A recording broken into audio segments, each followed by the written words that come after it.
Suasana memanas di salah satu kantor cabang bank swasta di Jalan Jenderal Sudirman, Makassar. Massa bentrok dengan petugas keamanan mendobrak pagar berupaya menerobos masuk ke dalam kantor.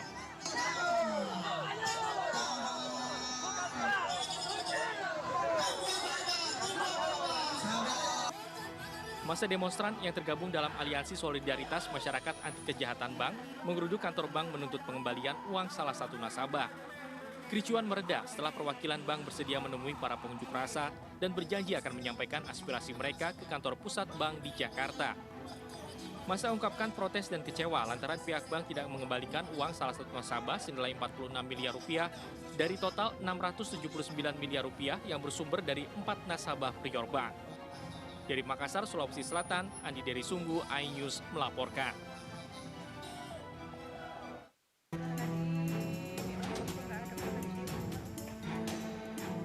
Api dengan cepat membakar rumah di Desa Kemasan Tani, Mojokerto, Jawa Timur. Rumah semi permanen yang sebagian terbuat dari kayu ini ludes terbakar dan rata dengan tanah. Ya Allah. Ya Allah. Petugas pemadam kebakaran Kabupaten Mojokerto yang datang ke lokasi langsung memadamkan api agar tidak menjalar ke bangunan lainnya. Pemilik rumah yang datang dari tempat kerja pun terkejut. Saat kebakaran, rumah dalam keadaan kosong karena pemilik rumah sedang bekerja di tempat lain. Diduga kebakaran akibat korsleting listrik. Tadi satu rumah yang terbakar beserta isinya, terus karena memang gangnya yang sangat sempit, mobil tidak bisa masuk, kami harus menggelar selang sampai ke selang tadi. Sementara itu, anggota kepolisian Polsek Gondang yang datang ke lokasi langsung menggelar olah tempat kejadian perkara dan memasang garis polisi. Polisi juga menyita seutas kabel yang diduga sebagai penyebab kebakaran. Dari Mojokerto, Solahuddin melaporkan.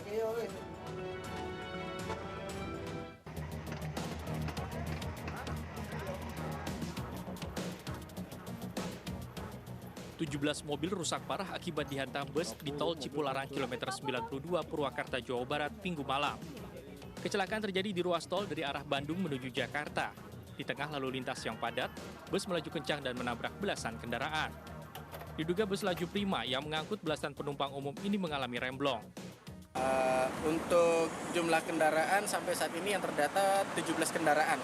Namun ada satu kendaraan bus yang diduga ya. Jadi diduga sampai saat ini masih kita telusuri dulu apakah ada gangguan atau trouble, nanti kita cek kembali nanti pada saat di penyelidikan. Jadi dugaan sementara penyebabnya dari bus itu? Kalau dari informasi yang kami dapat, bus dari paling belakang menuju ke paling depan. Tidak ada korban jiwa dalam kecelakaan ini. Namun 23 korban luka langsung dibawa ke Rumah Sakit Abdur Rajak, Purwakarta. Salah satu korban selamat mengaku melihat bus melaju kencang dari arah belakang dan menabrak minibus yang dikendarainya hingga terbalik. Itu bis itu melaju dari arah belakang berarti? Belakang. Abang ketabrak juga dari mobil dalam belakang? Mobil saya sampai balik ke belakang. Tadi ada berapa orang penumpang? Saya sama istri aja berdua. Berdua? Abang mengalami luka atau istri mengalami luka apa? Luka saya kepala benjol sama retak di pipi. 8 korban yang mengalami luka berat hingga kini masih menjalani perawatan intensif. Sementara 15 korban lainnya telah dibawa pulang pihak keluarga. Kasus kecelakaan kini ditangani PJR Tol Cipularang dan unit Laka Lantas Polres Purwakarta. Dari Purwakarta, Jawa Barat, Irwan, iNews melaporkan.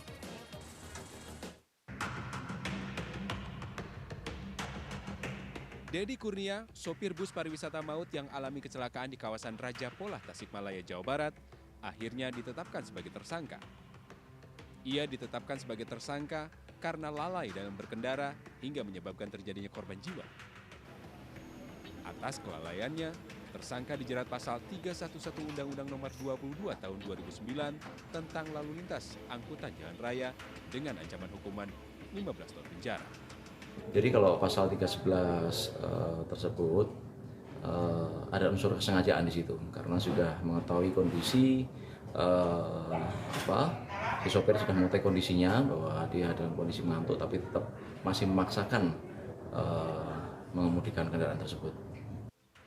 Saat ini tersangka ditahan di sel tahanan Polres Tasikmalaya Kota, sementara badan bus yang telah berhasil dievakuasi diamankan di Mapolsek Raja Polah. Sebelumnya, sebuah bus pariwisata yang membawa sejumlah penumpang terjun ke jurang di Jalan Raya Raja Polah, Kampung Cirende, Desa Manggung Sari, Kecamatan Raja Polah, Kabupaten Tasikmalaya, Jawa Barat. Akibatnya, 3 orang meninggal dunia dan 34 orang lainnya terluka. Bus pariwisata membawa sekitar 60 orang penumpang, rombongan guru dan keluarga dari SDN Sayang, Jatinangor. Bus yang datang dari arah Bandung menuju Pangandaran masuk jurang sedalam 20 meter. Dari Tasikmalaya, Jawa Barat, Asep Juharyono melaporkan.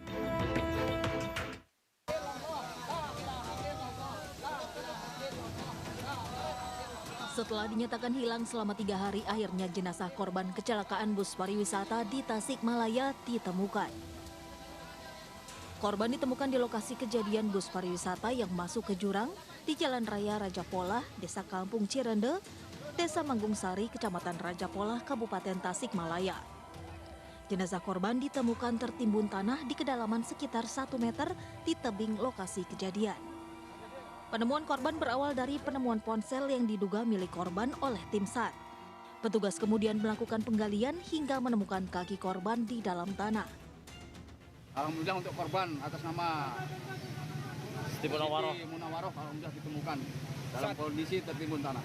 Tertelungkup atau seperti apa, Komandan? Tertelungkup, jadi kaki di atas, kemudian kepala di bawah, jadi agak menekuk. Jenazah korban langsung dibawa ke RSUD Dr. Soekarjo, Kota Tasikmalaya untuk dilakukan proses identifikasi. Dari Tasikmalaya, Jawa Barat, Asep Juharyono, iNews melaporkan.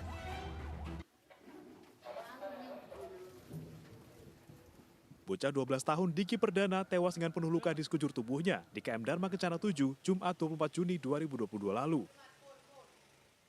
Warga asal Padang, Sumatera Barat ini diduga disiksa setelah dituduh mencuri ponsel penumpang. Pelaku diduga adalah pihak keamanan kapal bersama dengan ABK lainnya. Polres Pelabuhan Makassar telah memeriksa 6 saksi.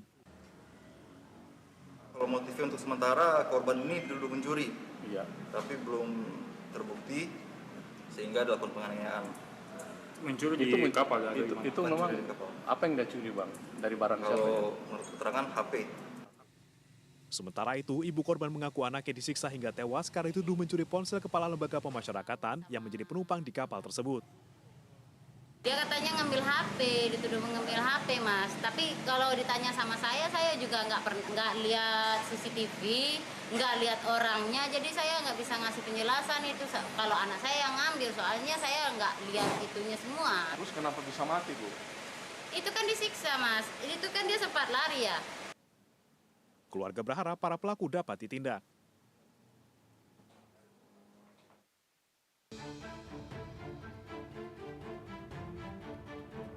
Eka, wanita 25 tahun ini digelandang ke Polsek Wonocolo, Surabaya, usai ditangkap saat tengah berlibur di Gunung Kidul, Yogyakarta. Eka tega menganiaya bayinya sendiri yang masih berusia 5 bulan dan membiarkan jasadnya membusuk di dalam kamar rumahnya. Dari hasil pemeriksaan diketahui, pelaku menganiaya korban menggunakan benda tumpul hingga tewas. Penganiayaan ini sudah dilakukan berkali-kali sebagai pelampiasan pelaku usai cekcok dengan suaminya. Dari tempat kejadian, polisi menemukan barang bukti batu yang digunakan pelaku saat menganiaya korban. Saksi dalam hal ini ibu kandung daripada tersangka pelaku ini, saudari Eka Sari, itu mengakui bahwa sebelum ibunya keluar dari rumah, ibunya melakukan penganiayaan kepada anaknya sendiri. Dan itu bukan terjadi satu kali, tapi itu sudah terjadi berulang kali. Sebelumnya, warga dikejutkan dengan penemuan jasad bayi laki-laki berusia 5 bulan yang ditemukan membusuk di dalam kamar rumahnya di kawasan Siwalan Kerto Tengah, Surabaya. Dari keterangan nenek korban yang juga ibu kandung pelaku Eka, bayi malang tersebut telah meninggal 3 hari sebelum ditemukan. Ia mengaku diancam akan dibunuh oleh pelaku jika bercerita tentang kejadian ini. Dari Surabaya, Jawa Timur, Hari Tambayong melaporkan.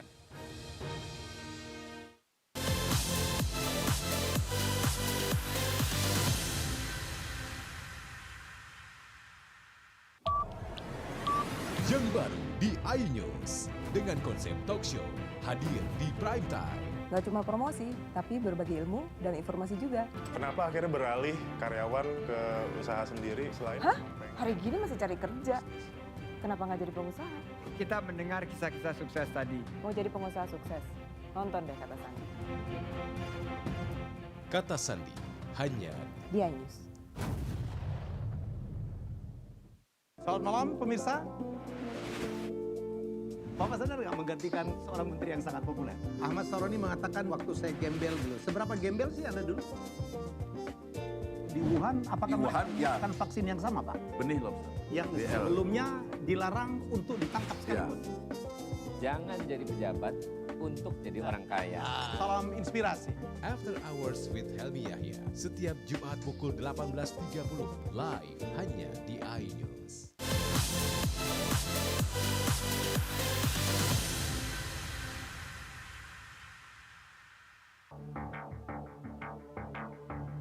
Umu Kalsum, 36 tahun, warga desa Pising, kecamatan Dondri, Kabupaten Sopeng, Sulawesi Selatan, tewas mengenaskan dengan 19 luka tusukan di sekujur tubuhnya. Ia tewas di tangan Marsiding, 41 tahun, mantan suaminya sendiri. Aparat dari Polres Sopeng berhasil menangkap pelaku beserta barang bukti sebilah badik yang digunakan pelaku untuk menghabisi nyawa korban. Pelaku mengaku aksi kejinya dilakukan lantaran cemburu melihat mantan istrinya keluar menemui seseorang. Korban dibunuh saat tertidur pulas di samping anaknya. Korban sedang tidur dengan dua orang anaknya. Dan kemudian pelaku melakukan penusukan di bagian dada sebelah kiri. Kemudian dilanjutkan dengan melakukan penusukan di bagian tubuh lainnya sebanyak 19 kali. Motif pelaku sendiri, Pak? Motif pelaku kami sementara simpulkan bahwa pelaku motifnya adalah kecemburuan terhadap mantan istrinya atau korban. Akibat perbuatannya, pelaku dikenai pasal 340 KUHP, subsidiar pasal 338 dengan ancaman 20 tahun penjara. Dari Kabupaten Sopeng, Sulawesi Selatan, Amnar Sengkang melaporkan.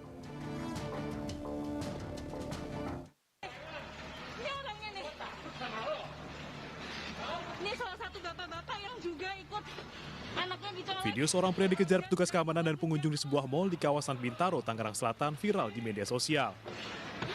Aku nggak tahu nih kenapa security-nya kok nggak nangkep sih. Pria ini diduga melakukan pelecehan terhadap sejumlah anak. Perekam video meminta security untuk menangkapnya. Ayo ditahan dong. Polisi. Nggak ada lo. Jangan pegang gua. Nggak usah membantu. Setelah ditangkap, pria ini kemudian dibawa ke pos security. Namun pelaku yang diduga pedofil ini tak hanya menunjukkan rasa bersalah, bahkan melawan seakan dimintai keterangan. Tak hanya itu, pria ini mengancam keluarga korban. Meski demikian, belakangan diketahui pelaku diduga mengalami gangguan jiwa. Pihak keluarga korban memutuskan menunda laporan sembari menunggu hasil pemeriksaan di rumah sakit jiwa. Jadi malam itu jam 00.00 kami bersepakat untuk hold laporan dan memasukkan dia ke RSJ dulu untuk dicek dia gila atau tidak. Kalau dia gila berarti langsung masukkan RSJ aja, dikurung, udah kan? Dikurung supaya dia nggak keluar-keluar lagi dan membahayakan orang lain. Tapi di surat itu juga tertulis jika dia dinyatakan tidak gila, maka kami akan melanjutkan laporannya. Anak ini pernah dirawat di rumah sakit Pondok Indah Bintaro. Selanjutnya dengan adanya kayak gitu terjadi kesepakatan antara pelapor dan diduga pelaku dan keluarga diduga pelaku mediasi untuk menunda laporan.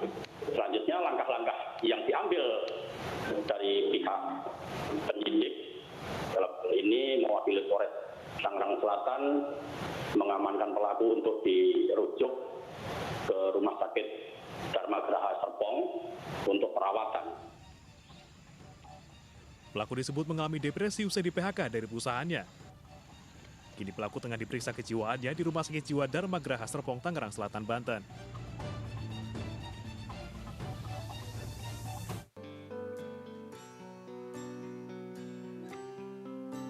Butuh perjuangan untuk menuntut ilmu, seperti yang dilakukan oleh 2 murid sekolah dasar, Yuding dan Nur Sabi, warga Dusun Lerang, Desa Tapung, Kecamatan Telu Limpoe, Kabupaten Bone, Sulawesi Selatan yang viral di media sosial. Tidak tanggung-tanggung, kedua kakak beradik ini harus menempuh jarak 7 km, menyusuri hutan belantara dan 6 anak sungai untuk sampai ke sekolah mereka di SD Inpres 581 Tapong, Kecamatan Telu Limpoe, Kabupaten Bone.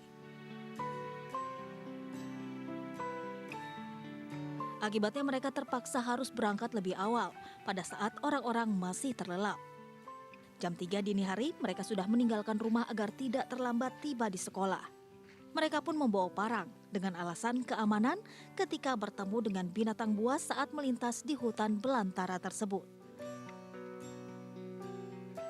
Kepala Dinas Pendidikan Kabupaten Bone pun membenarkan hal ini. Infrastruktur menjadi kendala utama bagi warga untuk beraktivitas.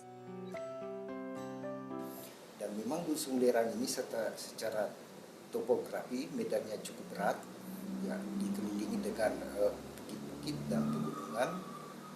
Infrastruktur masih menjadi kendala utama sehingga akses transformasi ke Dusun Lerang ini belum tersedia. Dinas Pendidikan Kabupaten Bone pun berjanji akan mensurvei lokasi demi mencari solusi terbaik bagi warga. Dari Kabupaten Bone, Sulawesi Selatan, Bulan Sri Indramaya, iNews melaporkan.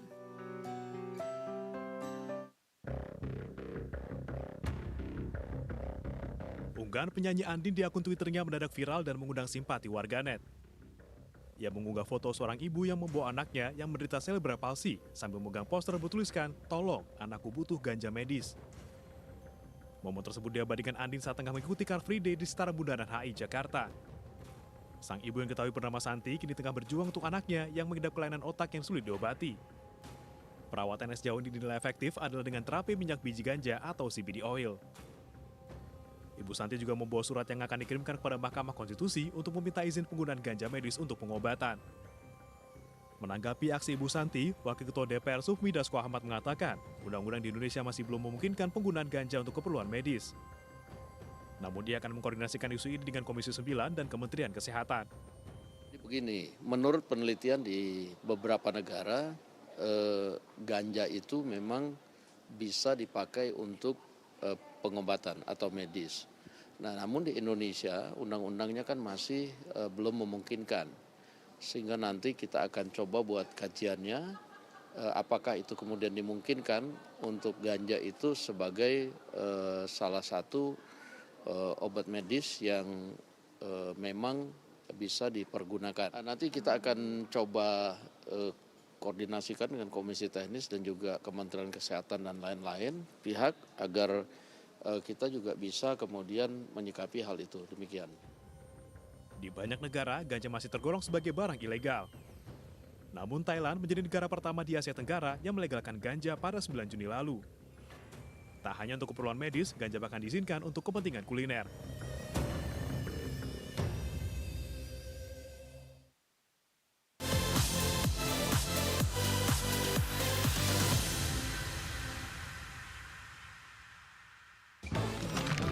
Kolminel hadir kembali. Ini bagus banget loh. Udah tahu.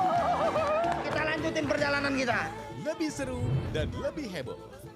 Ih, Kentan lu imut banget sih, gak ada Tyson, gue bawa pulang lo. Bukan aku yang milih, kan mereka yang milih aku. Halu. Maafin bucin ya. I love you Indonesia. Call Me Mel, setiap Senin dan Selasa pukul 20.15, hanya di iNews.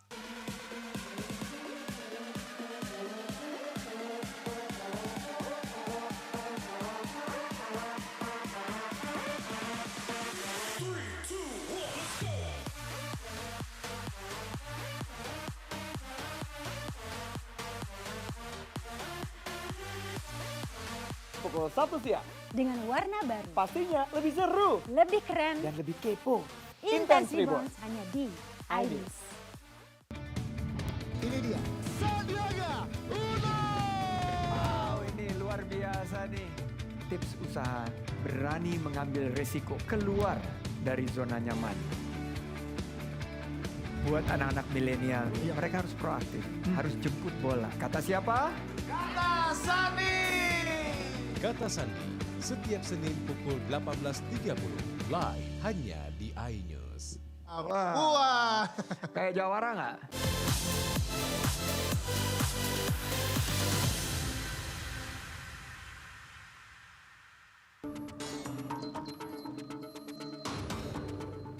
Mantan Direktur Utama Garuda Emir Syahsatar ditetapkan sebagai tersangka dalam kasus dugaan tindak pidana korupsi pengadaan pesawat CRJ-1000 dan ATR 72600 di PT Garuda Indonesia. Emir Syahsatar menjabat sebagai Direktur Utama Garuda pada tahun 2005 hingga 2014. Selain Emir Syah, Kejaksaan Agung juga menetapkan Sutikno Sudarjo, Direktur Mugi Rekso Abadi, sebagai tersangka.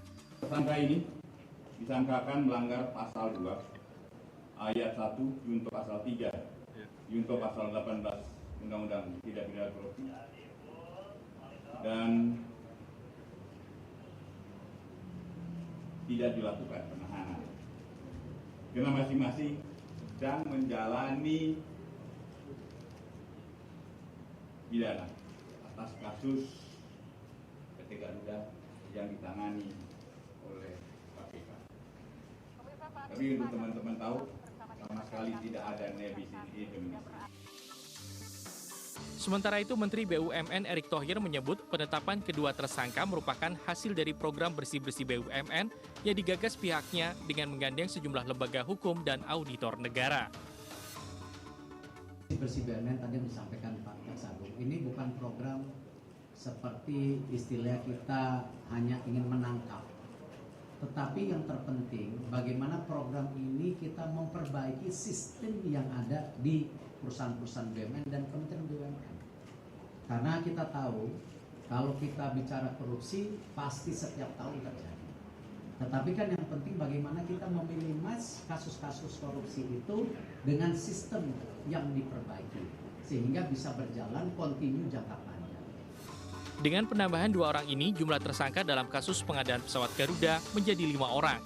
3 orang sebelumnya merupakan pejabat tinggi PT Garuda. Kerugian negara dalam kasus ini diduga mencapai 8,8 triliun rupiah. Tim Liputan iNews melaporkan.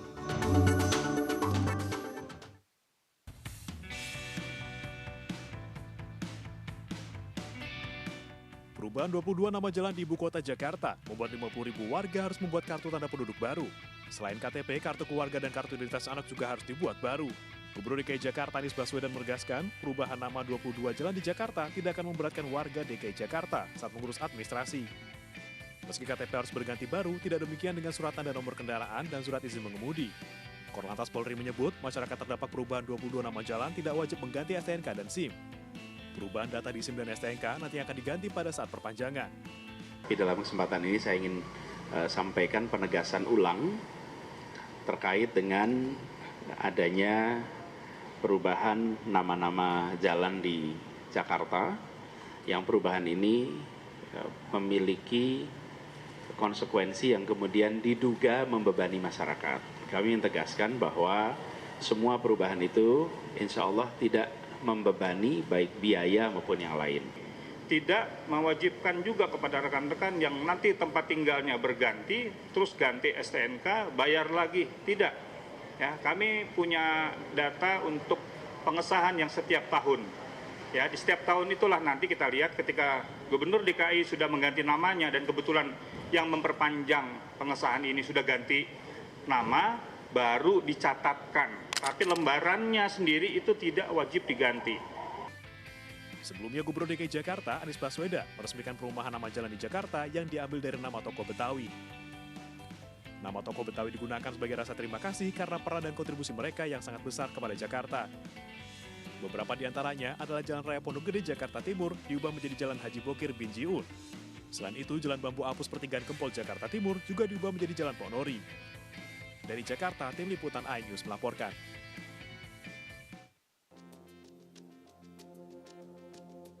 Sebanyak 1.500 ekor sapi di Dusun Toyomerto, Desa Pesanggerahan, Kecamatan Batu, Kota Batu, Jawa Timur, terpapar penyakit mulut dan kuku.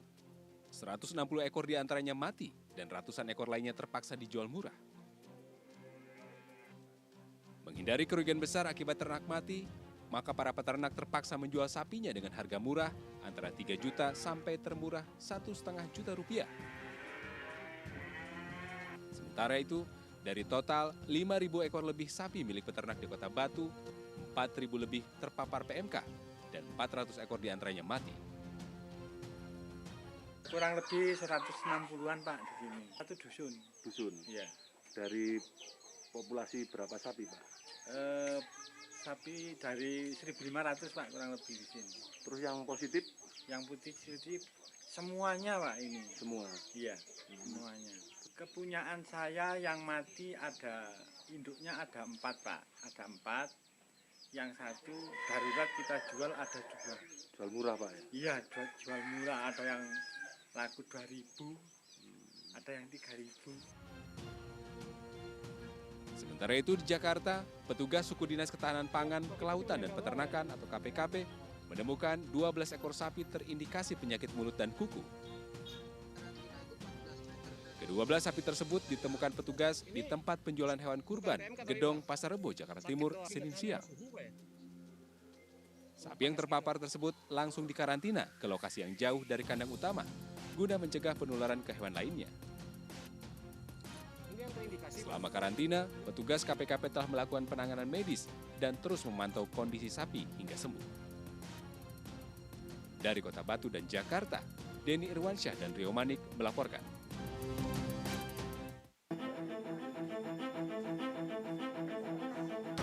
Tim bimbingan ibadah jemaah mendatangi klinik kesehatan haji di Madinah. Kedatangan guna membimbing dan mendoakan jemaah yang masih terbaring sakit, sementara kloter mereka telah berangkat ke Mekah. Para jemaah dibimbing untuk niat ihram istirahat, yakni dengan syarat tertentu lantaran sakit yang dideritanya. Karena kondisi kesehatan yang tidak memungkinkan untuk bergabung dengan kloter dan naik bus ke Mekah, maka keempat jemaah yang sedang sakit berniat ihram istirahat di klinik kesehatan.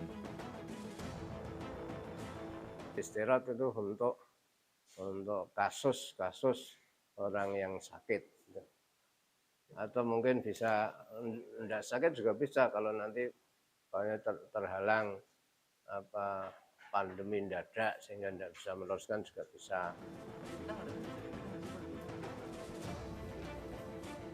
Jika saat tiba di Mekah jemaah sembuh, maka dapat dikembalikan ke kloternya masing-masing.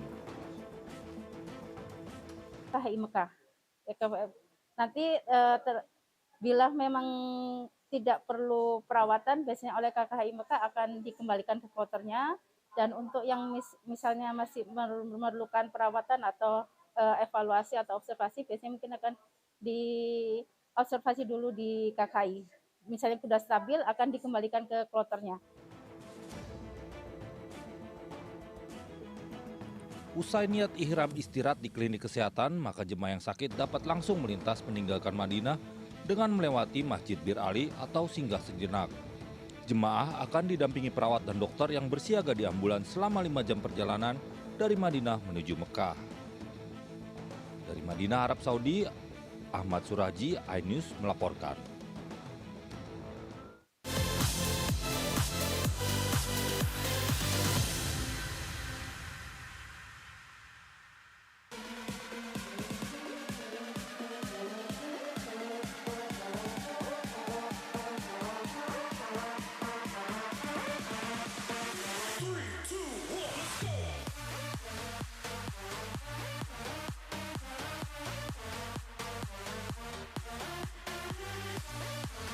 Pukul 1 siang.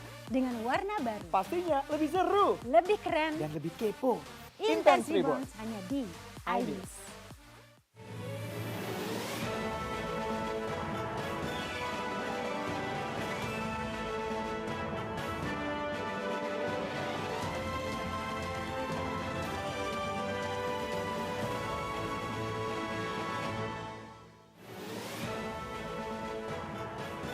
Perawatan sekolah siswa terendam banjir.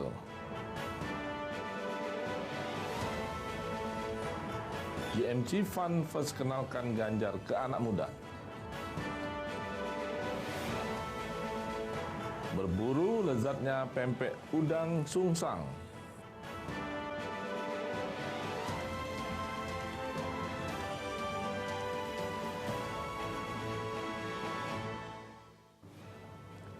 Selamat pagi pemirsa, selain 3 cuplikan berita utama tadi, sejumlah informasi penting lainnya telah disiapkan tim Ainews Sumsel edisi hari ini, Rabu 29 Juni 2022.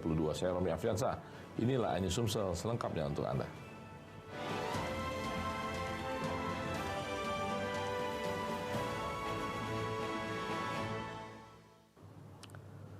Pemirsa, hantaman banjir bandang beberapa hari yang lalu merendam beberapa wilayah di Muara Enim, berdampak pada siswa sekolah.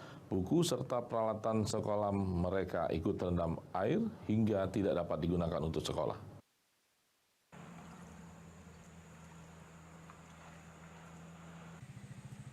Lala, salah satu siswa sekolah dasar negeri kelas 1 Muara Enim, terpaksa harus menunda niatnya mengikuti proses belajar mengajar. Pasalnya buku, sepatu, dan peralatan sekolah miliknya ikut terendam saat kejadian banjir yang melanda rumahnya. Ia dan ibunya mencoba menjemur buku-buku serta peralatan sekolah lainnya agar bisa digunakan kembali.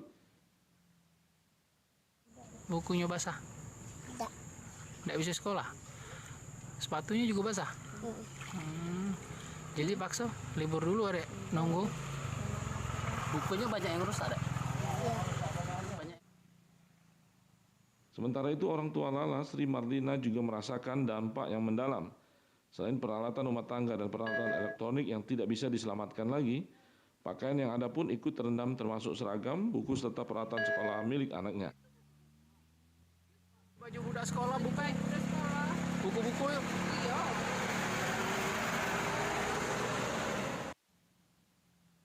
Warga berharap pemerintah memberikan bantuan dan perhatian kepada mereka, karena saat ini mereka bertahan dengan baik bahan makanan maupun pakaian.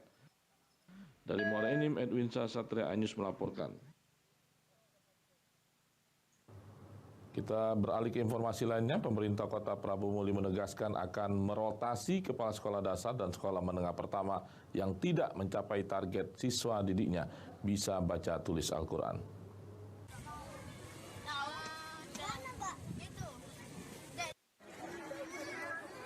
Wakil Wali Kota Prabu Muli Ardiansyah Fikri mengatakan akan segera melakukan rotasi kepada 10 kepala sekolah yang tak mampu membuat siswa bisa baca tulis Al-Quran.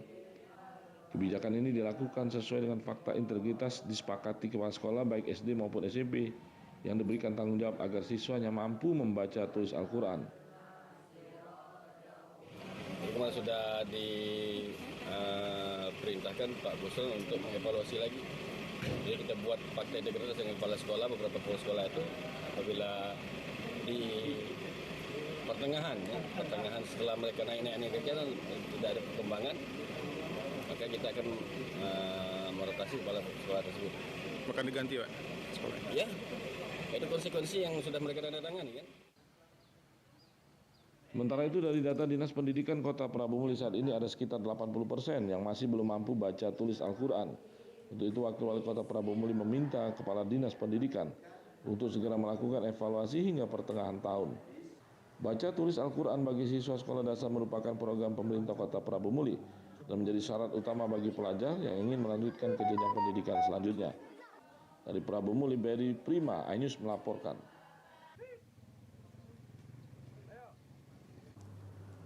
Pemirsa, relawan Ganjar Millennial Center menyelenggarakan GMC Fun Fest di lapangan sepak bola Universitas IBA Palembang. Event ini menarik minat milenial Palembang yang menikmati keseruan panggung musik penuh warna.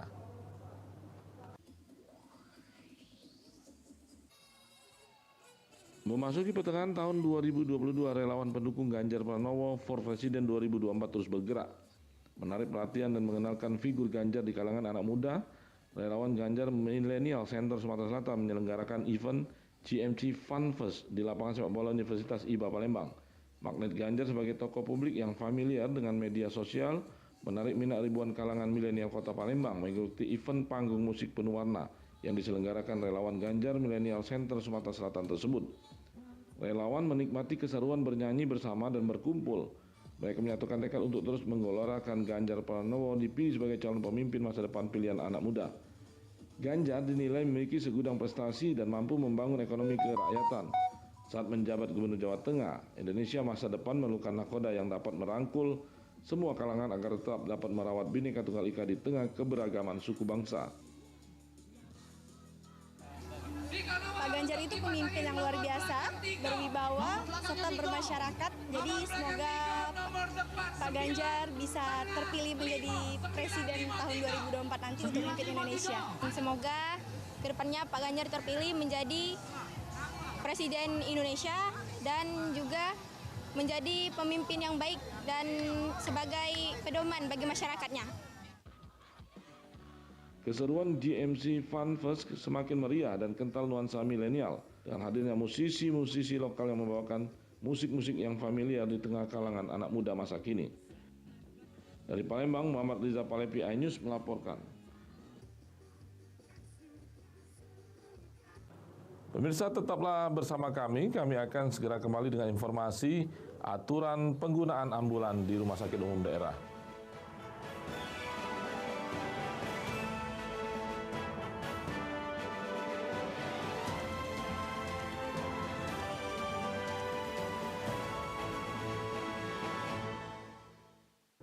Ini berita ekonomi. Baru dan berbeda dari berita lainnya. Saya Syahna Suartono, News Update di iNews. Yang baru di iNews dengan konsep talk show hadir di prime time. Gak cuma promosi, tapi berbagi ilmu dan informasi juga. Kenapa akhirnya beralih karyawan ke usaha sendiri selain? Hah? Hari gini masih cari kerja. Kenapa nggak jadi pengusaha? Kita mendengar kisah-kisah sukses tadi. Mau jadi pengusaha sukses? Nonton deh Kata Sandi. Kata Sandi, hanya di iNews. Selamat malam pemirsa. Bapak sadar nggak menggantikan seorang menteri yang sangat populer? Ahmad Saroni mengatakan waktu saya gembel dulu. Seberapa gembel sih Anda dulu? Di Wuhan, apakah Wuhan, ya. akan vaksin yang sama, Pak? Benih lobster. Yang sebelumnya dilarang untuk ditangkap sekalipun. Jangan jadi pejabat untuk jadi orang kaya. Salam inspirasi. After Hours with Helmi Yahya setiap Jumat pukul 18.30 live hanya di iNews.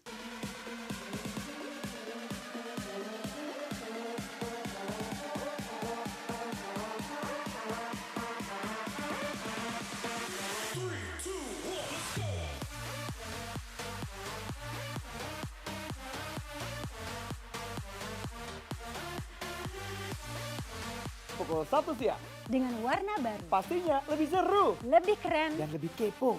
Intense Reborn hanya di iNews. Ini dia. Sandiaga Uno. Wow, ini luar biasa nih. Tips usaha, berani mengambil resiko, keluar dari zona nyaman. Buat anak-anak milenial, mereka harus proaktif, harus jemput bola. Kata siapa? Kata Sandi. Kata Sandi, setiap Senin pukul 18.30 live hanya di iNews. Wah. Kayak jawara nggak?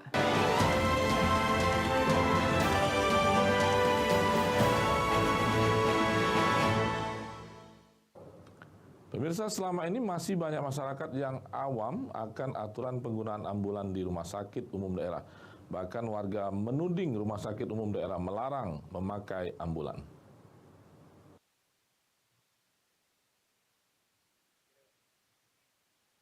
Masih banyak warga yang belum tahu aturan penggunaan mobil ambulan di rumah sakit. Bahkan tidak jarang karena tidak tahu ambulan aturannya, masyarakat menuding jika ada larangan menggunakan mobil ambulan. Di Rumah Sakit Umum Daerah Kayu Agung sebenarnya tidak ada larangan bagi pasien yang ingin memakai dan menggunakan mobil ambulan, namun harus sesuai aturan yang ditentukan. Dijelaskan Kabid Yanmed Rumah Sakit Umum Daerah Kayu Agung Dr. Lubena, syarat penggunaan ambulan harus ada surat rujukan kepada pasien dari rumah sakit ke rumah sakit yang dituju.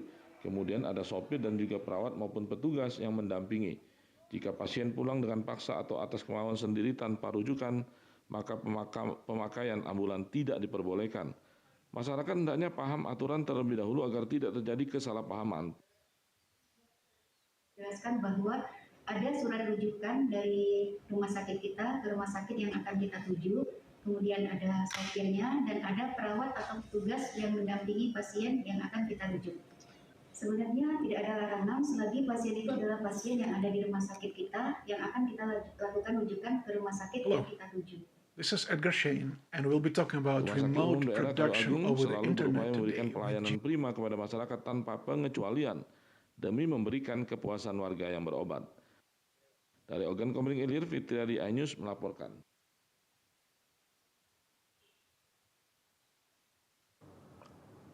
Tanaman lengkuas atau laos merupakan jenis tumbuhan umbi-umbian yang hidup di daerah dataran tinggi maupun dataran rendah. Kini lengkuas menjadi tanaman andalan warga desa Meramata, Kecamatan Banyu-Asin, 1 Kabupaten Banyu-Asin.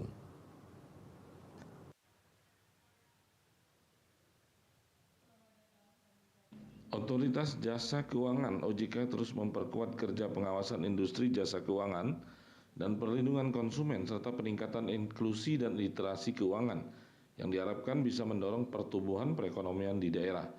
Demikian disampaikan Ketua Dewan Komisioner OJK Wimbo Santoso dalam peresmian gedung OJK Kantor Regional 7 Sumatera Bagian Selatan atau KR7 Sumbaksel yang terletak di Jalan Jenderal Sudirman nomor 1025 Palembang, Senin. Peresmian gedung OJK KR7 Sumbaksel tersebut turut dihadiri oleh anggota Dewan Komisioner OJK merangkap Ketua Dewan Audit Ahmad Hidayat, Gubernur Sumatera Selatan Herman Deru, Ketua DPD Sumatera Selatan RA Anita Nunglihati, dan Sekretaris Daerah Kota Palembang Ratu Dewa. Selain itu turut hadir secara virtual jajaran anggota Komisi 9 DPR RI dan pimpinan industri jasa keuangan di wilayah kerja KR7 Sumbaksel.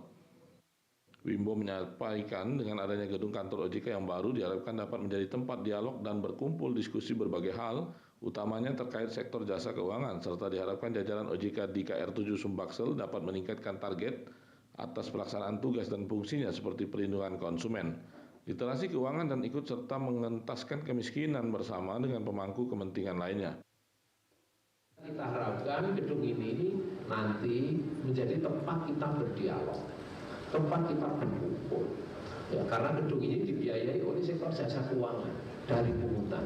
Jadi ini adalah ultimate owner-nya ya sektor jasa keuangan, Pak Gubernur. Jadi OJK hanya kepala sukunya saja. Ya. Jadi monggo silahkan dari untuk nanti diskusi-diskusi UMKM, pasar modal, lembaga keuangan non-bank, ini adalah kita sediakan di OJK ini. Dalam kesempatan tersebut, Gubernur Sumatera Selatan Herman Deru menyampaikan bahwa OJK merupakan mitra strategis pemerintah Provinsi Sumatera Selatan dan berharap agar OJK dapat meningkatkan fungsi dan perannya di daerah. Mengawasi ini harus lebih dipertajam, Pak. Begitu banyak kita lihat di pemberitaan korban-korban dari lembaga-lembaga keuangan makjolas kalau di sini, Pak, sebutannya, Pak. Nggak jelas gitu, Pak. Tapi orang mudah percaya. Kenapa? Karena dia lebih familiar. Pengawasan ini agak lebih diperluas, Pak, dan lebih rigid lagi. Untung di Sumatera Selatan ini tidak separah di daerah lain. Gubernur Sumatera Selatan Herman Deru dan Ketua Dewan Komisioner OJK Republik Indonesia Wimbo Santoso juga menandatangani prasasti gedung baru OJK Regional 7 Sumatera Selatan dan pemotongan tumpeng serta peluncuran buku serta peluncuran website Rumah Limas. Dari Palembang, Muhammad Reza Palepi iNews melaporkan.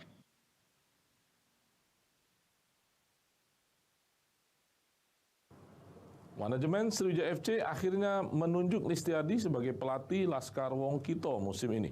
Mantan pelatih Persikabo ini dinilai layak karena mampu membawa tim sebelumnya lolos dari zona degradasi.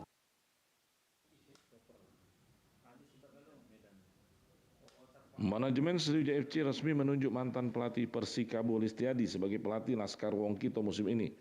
Manajemen menilai Listiadi mampu membawa Sriwijaya FC akan tampil lebih baik di Liga 2 musim depan. Selain memiliki lisensi Pro AFC, Listiadi mampu menyelamatkan Persikabo untuk lolos dari zona degradasi kompetisi Liga 1 musim lalu. Rencananya Listiadi akan tiba di Palembang akhir Juni untuk mempersiapkan latihan perdana Sriwijaya FC. Listiadi menerima pinangan Sriwijaya FC bukan tanpa syarat. Dirinya menginginkan 5 hingga 7 pemain muda sebagai pilar andalan Laskar Wongkito. Sejauh ini secara lisen beliau adalah APRO, yang tentu kita tahu APRO lisen tertinggi di Indonesia, dan pengalaman beliau juga sudah cukup banyak. Terakhir dia pegang Persikabo, yang targetnya kemarin hanya selamat dari degradasi tapi bisa diantaranya ke 10 besar. Artinya pertimbangan-pertimbangan itu menjadi hal yang penting buat kita ya. Sriwijaya FC masih berburu pemain. Sejauh ini Sriwijaya FC sudah mengamankan jasa mantan kapten Sriwijaya FC yang berstatus naturalisasi yakni Yu Hun Kyu yang kini berstatus warga negara Indonesia. Dari Palembang, Bambang Irawan, iNews melaporkan. Berburu lezatnya pempek udang sungsang. Informasinya kami hadirkan sesaat lagi.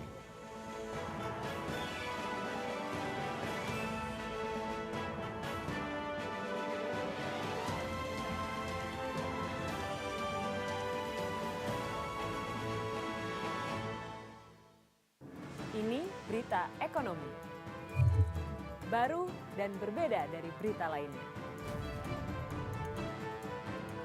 Saya Syahna Suartono, This Update di iNews. Yang baru di iNews dengan konsep talk show hadir di prime time. Gak cuma promosi, tapi berbagi ilmu dan informasi juga. Kenapa akhirnya beralih karyawan ke usaha sendiri selain? Hah? Hari gini masih cari kerja. Kenapa nggak jadi pengusaha? Kita mendengar kisah-kisah sukses tadi. Mau jadi pengusaha sukses? Nonton deh Kata Sandi. Kata Sandi, hanya di iNews. Selamat malam pemirsa. Bapak sadar nggak menggantikan seorang menteri yang sangat populer? Ahmad Saroni mengatakan waktu saya gembel dulu. Seberapa gembel sih Anda dulu? Di Wuhan, apakah menggunakan vaksin yang sama, Pak? Benih lobster. Yang sebelumnya dilarang untuk ditangkap sekalipun. Jangan jadi pejabat untuk jadi orang kaya. Salam inspirasi. After Hours with Helmi Yahya setiap Jumat pukul 18.30 live hanya di iNews.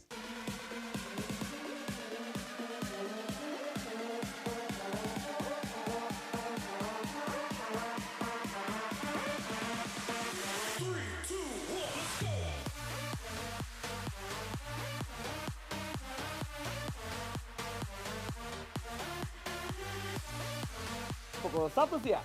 Dengan warna baru. Pastinya lebih seru. Lebih keren. Dan lebih kepo. Intense Reborns hanya di iNews.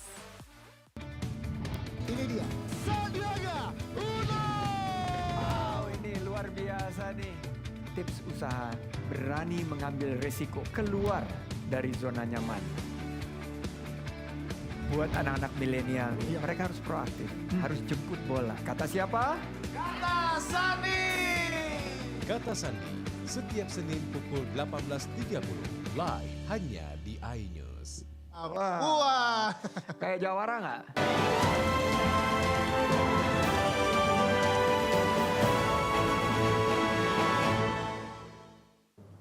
Pemirsa, Persatuan Touring Trail Adventure Pengayoman Kementerian Hukum dan HAM RI melaksanakan kegiatan touring perdananya di Provinsi Sumatera Selatan. Komunitas bikers memulai start di Kabupaten Muara Enim dan finish di Lubuk Linggau.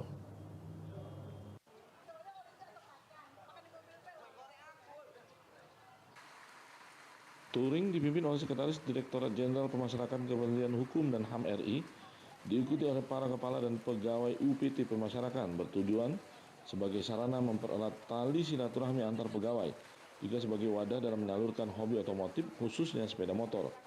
Diguyur hujan deras, 50 orang rider serta touring riding, Kemenkumham yang dikomandoi oleh Sekretaris Direktorat Jenderal Pemasyarakatan Kemenkumham Eni Yuwono tiba di Lapas Kelas 2 4 Lawang, disambut langsung oleh Kalapas Ridwantoro.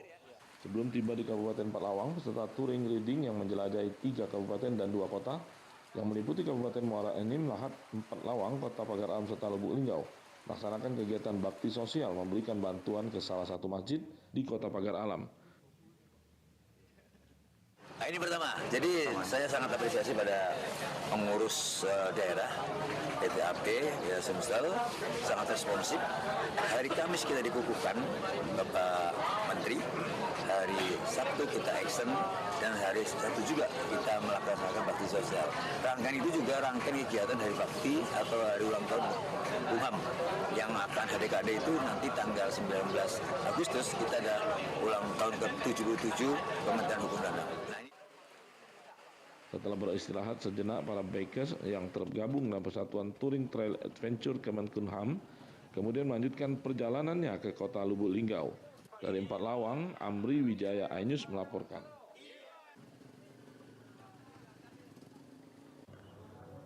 Menikmati hidangan aneka pempek Palembang, pempek kapal selam, model dan tekwan berbahan dasar ikan tampaknya sudah lazim. Nah, kali ini kita akan berburu pempek berbahan dasar udang yang tentunya sangat melekat dengan desa Sungsang. Rasanya yang lezat dan nikmat pasti sulit untuk dilupakan.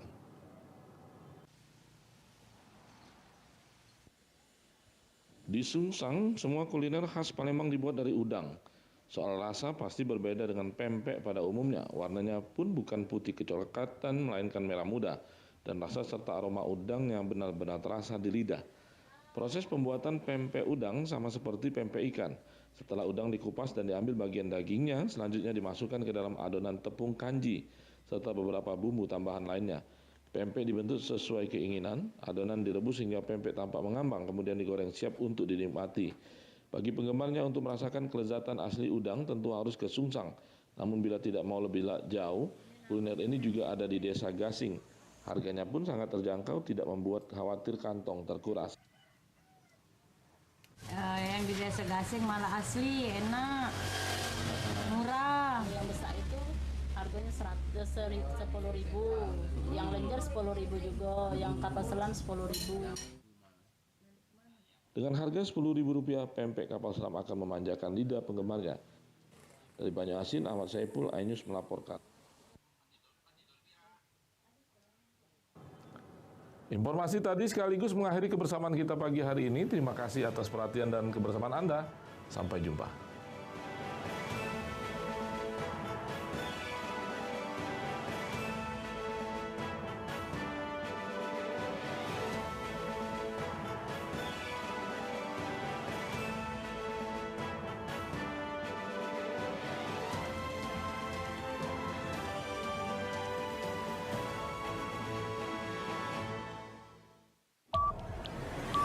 Yang baru di iNews dengan konsep talk show hadir di prime time. Nggak cuma promosi, tapi berbagi ilmu dan informasi juga. Kenapa akhirnya beralih karyawan ke usaha sendiri selain? Hah? Hari gini masih cari kerja. Kenapa nggak jadi pengusaha? Kita mendengar kisah-kisah sukses tadi. Mau jadi pengusaha sukses? Nonton deh Kata Sandi. Kata Sandi hanya di iNews.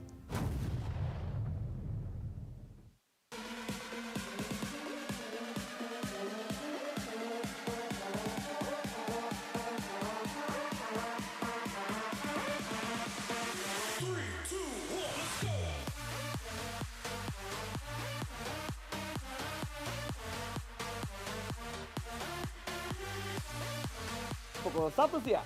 Dengan warna baru. Pastinya lebih seru. Lebih keren. Dan lebih kepo.